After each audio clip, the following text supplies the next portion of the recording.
What is up, everybody? Thank you so much for tuning into another episode of Rocket Vlogs. We are in Kansas City right now, and if you're not familiar, because there's a bunch of new subscribers, hello, welcome. If you're watching this and you're a new subscriber, we just built this rocket behind me. This is a 2x upscale of a real full-scale Arcas sounding rocket.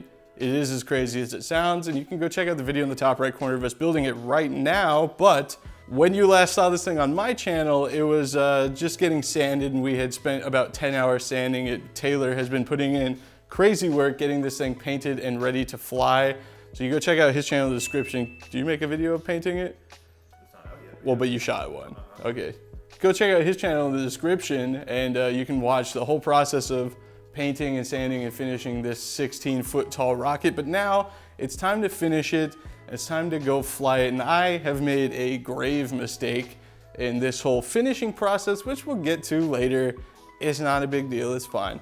But yeah, welcome to all the new subscribers, and hello friends again to the people who've been watching. Let's fly the Arcas. 9 rocket motors, 15 feet tall, is gonna be quite an adventure. The first step in our, so to speak, final preparation for flight is positive retention for all the motor cases. Though the propellant itself in the motor cases is single use, the actual aluminum hardware itself is reusable and quite expensive. So obviously we want to keep it with the rocket so that it can safely be recovered. I don't like to think about how much it all costs, but if you're curious, there's a single 98-15-360, 4 54-852s, and 4 38-720 cases with closures in there. Feel free to look up those prices, just don't tell us the total. To retain these motors, just like our 12-inch diameter rocket with much bigger motors, we're using steel hardware with doubled up washers and threaded inserts into the rear centering ring. Believe it or not, it only takes 4 total screws to hold all these in. Next on the to-do list is argue about whether or not there's enough shock cord in the rocket. Tell us how much shock cord you just cut from the main side and why. 20 feet, which seems short, but We're gonna do 2 7-foot leaders for our Y harness to our dual main parachutes for the Double Arcas. But the main parachutes are going in a deployment bag, so it doesn't really need to be that long because it's not absorbing any energy. It's just gonna pull it all out nicely. And then we'll do like a 10-foot harness on the nose cone with the pilot chute. And then on the drogue section, we'll do 50 feet. Which Braden says is also too short. It seems so short. We have 120 feet, we should have just used it all. We are using it all. Only on the drogue side. 100. The theory with the deployment bags, for those who don't know, the deployment bag is attached to the nose cone, and it comes off completely. The nose cone is not attached to the shock cords at all. So instead of absorbing the shock from the deployment, in theory, the nose cone coming off should just gently pull the bags off of the parachutes, and the parachutes should inflate. Everyone's happy. I understand the idea. He just doesn't like it. But it just seems so short for a 9-inch rocket. But we already have all the shock cord purchased, and I told Matt to buy 120 feet. And that's what we have, so that's what we're gonna use. So I want it on record that I was iffy about it. When have we ever had a discussion about shock cord that failed before? Yeah, never. If all that deployment jargon sounds complicated, it's because it sort of is. To either clear things up or make it far worse, here's the explanation of how the deployment sequence works for this particular Okay, let me give you guys a quick little rundown of the recovery sequence while we're putting it together. So this Kevlar tether that's attached to the nose cone attaches to the top of the deployment bags for our 2 main chutes, and then this is the parachute that just the nose cone will have. This comes down by itself.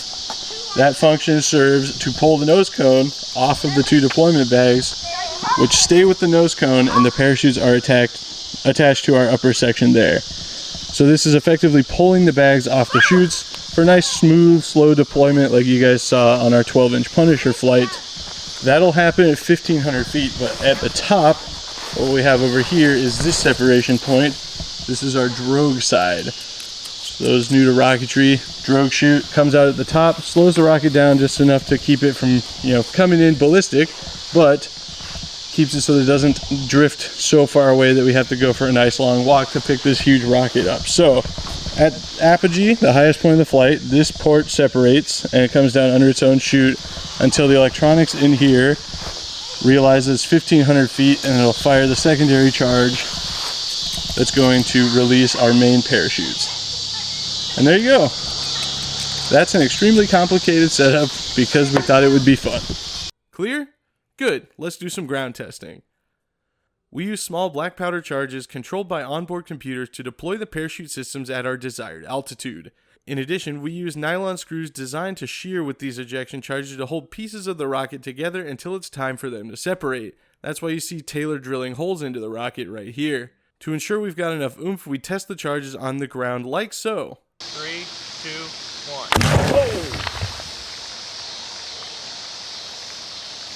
12 grams? 12 grams. 5, 4, 3, 2, 1.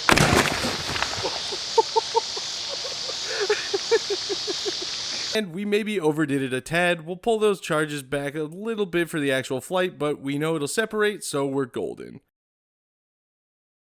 Well, that gives you guys an idea of how that works though, huh? The chutes are nice and sprawled out. It's a little bit spicier than it needs to be. And as much as I hate to give Taylor the win, you can see that it clearly didn't stress the shock cord out. You want to talk about the rail buttons? They're perfect. Oh. Yeah. Good. Testing out of the way, it's time to finish dressing this bad boy up. This is where it's time for me to address the grave mistake I referenced earlier in the video. Our friend Mark Hayes from StickerShock23.com was kind enough to send us a set of decals for this rocket a few months ago. I, however, managed to leave them at home when we came to finish the rocket. In case you don't know, I live in California, 25 hours of driving away from where the rocket is. So I sent an SOS email to Mark who, despite it being the literal crack of dawn, answered me almost immediately and had a new set finished and in the mail that very same day so that we could finish the rocket and have it properly beautified before flight. So please buy decals from Mark at StickerShock23.com. His service is literally unbeatable and his decal quality is almost unbelievable. With the decals on and the rocket ready to roll, all we had to do was load it up and make our 4-hour trek from Kansas City to the legendary rocket pasture in Argonia, Kansas. Without further ado, here it is, the flight of the Double Arcas.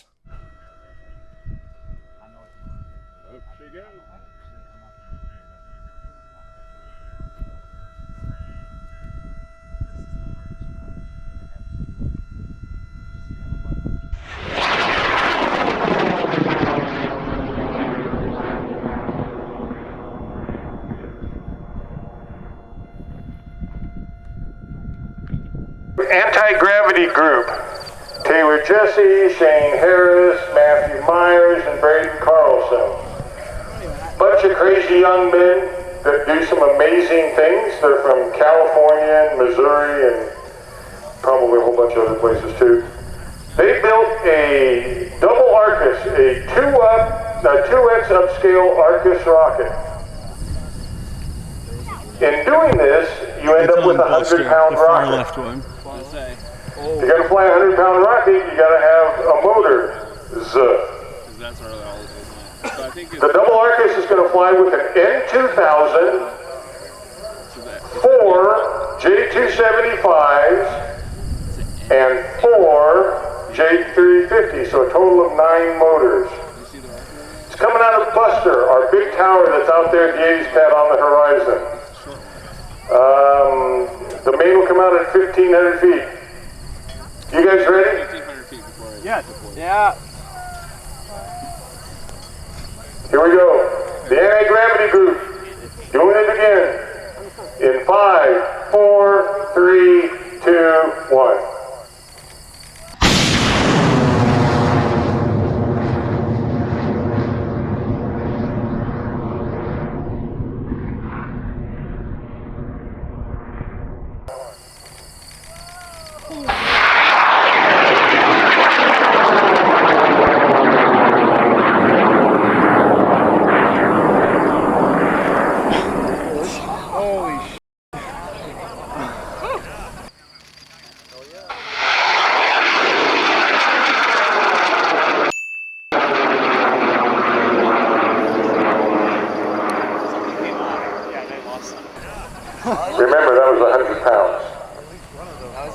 off like It's still going.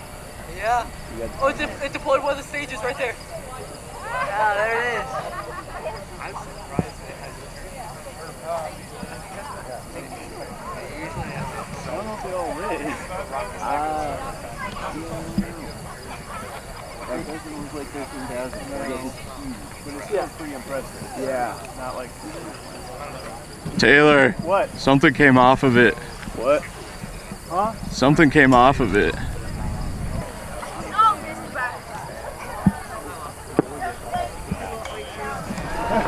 Oh my god.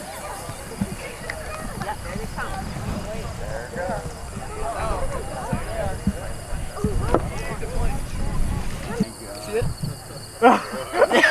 Two parachutes on the bottom and one on the top? You got an eye on it, Braden. Yeah. These parachutes are probably... Nice! Hey! Nice.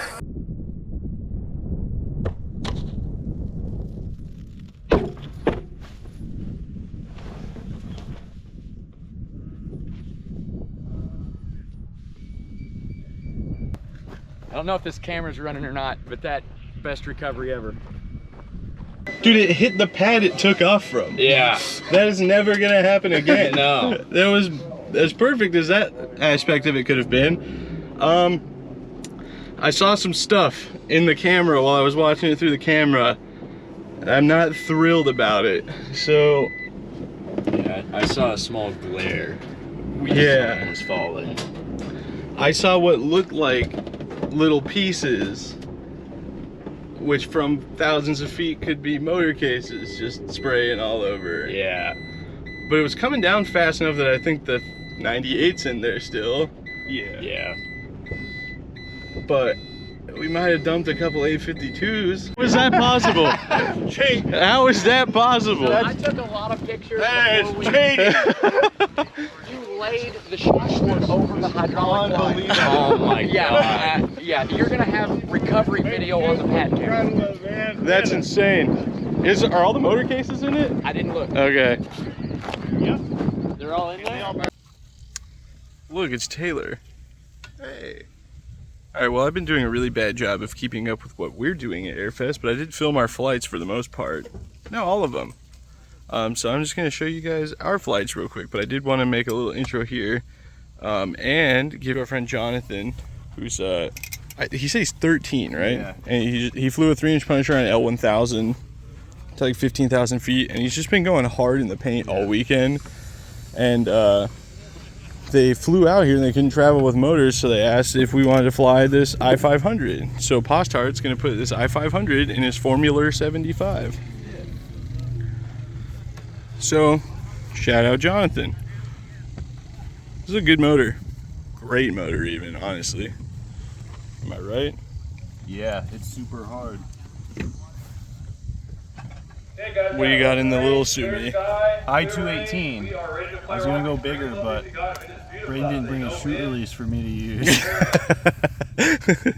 Ah, darn. I almost did bring it too. I don't know how I missed it, but yeah. Sorry. You know, some of us can't afford the shoot release. Oh my god. Alright, whatever. We can only afford big sumos. What does yeah. The Double Arcas was really cheap, but the shoe release is crossing the line. Too much for me to use. Besides, if I did have it here, you guys would be arguing about who gets to use it, and then you'd have to fly one at a time. Where's the fun in that? You kids, y'all need to get your own shoot releases. Shoot rely even. You know Christmas is coming up. Oh yeah.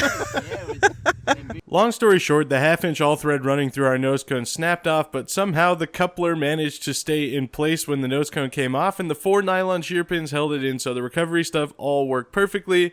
So despite a ton of drag up top for like the last half of the motor burn, it still went 7,500 feet, and everything else went perfectly. The nose cone cost us about $20 to build, so if we could sacrifice any part, we're happy it was that. We will eventually have to give the Arcas a new nose cone and give it another shot, but next year we're bringing the 12-inch Punisher back out and putting an even more insane motor combination in it than we did this past spring. At any rate, thank you so much for watching another Rocket Vlogs video. I'm going to let the video roll with the rest of our flights from AIRFest 29. Make sure you're subscribed to keep up with all the stuff coming out and the full AIRFest 29 video, which will be out relatively soon. I'll see you guys next time. Alright guys, got a really cool rocket on the right side of the range here. This is going to be a heads-up flight. It's the first flight of this rocket. This is a heads-up flight. I want everyone to keep their eye on this one. We don't know how it's going to perform. Still new to the family here. We want to welcome it in gently. We're going to welcome it in gently in the K1800 Super Thunder.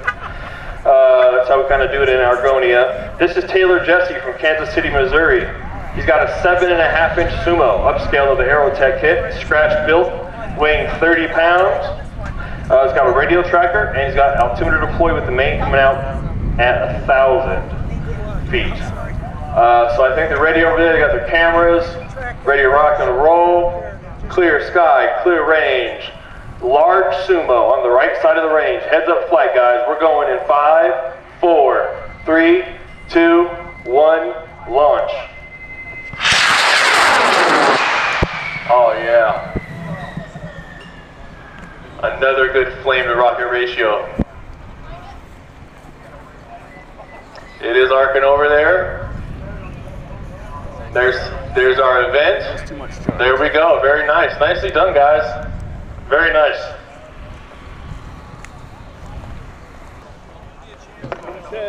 All right, guys, keep your eyes up. Right above the clown tent here, we've got the Sumo coming in. It's coming in under parachute. It's coming in safe. Just keep your eye on it because it is a big rocket.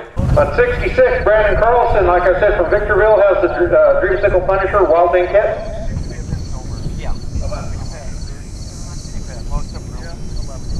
Flying on a K456 Dark Matter, has an altimeter, has a radio tracker, altimeter deployed at 1,100 feet. Moving out to pad 67, Taylor Jesse from Kansas City, Missouri, has a Wildman Punisher. Flying on a K456 5-pound rocket. Hey, we have something going on. Oh yeah, okay, and then Shane Harris from Victorville, California, on pad 68 has a 3-inch Punisher. Flying on a K456 Dark Matter. These are all Dark Matter motors. These are all same size rocket, same everything. So this is a true drag race. And we're going to send Brandon's rocket up, and Taylor's rocket up, and Shane's rocket up. In 5, 4, 3, 2, 1, go!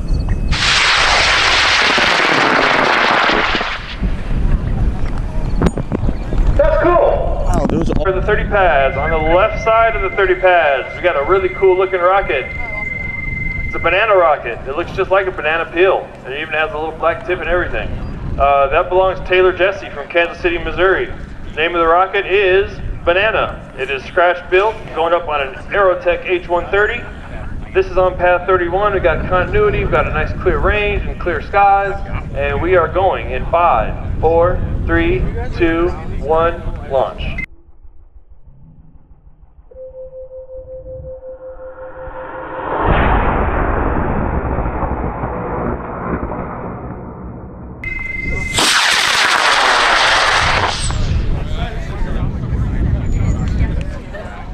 Uh-oh, heads up on the north. We got a parachute. Okay, we're good. We like the outside. Ride his pad on his flight cart. I know he's on 32 because I saw the rocket, but we'll shame him for a little bit. From Kansas City, Missouri, is Estes Sumo. Oh no, it's a Sumo scratch built on, oh, now I know why, on an I-218R. It's not a Sparky motor. He does have a radio tracker in it. And he has read our safety rules, so let's fly Taylor in 5, 4, 3, 2, 1.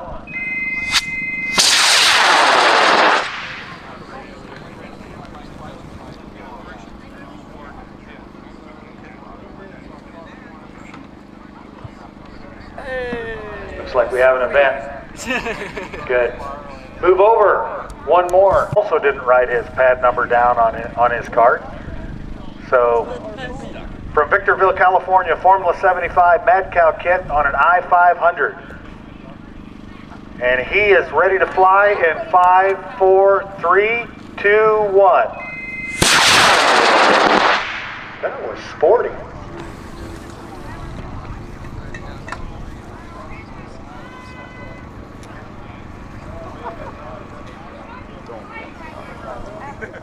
Okay, moving over one more.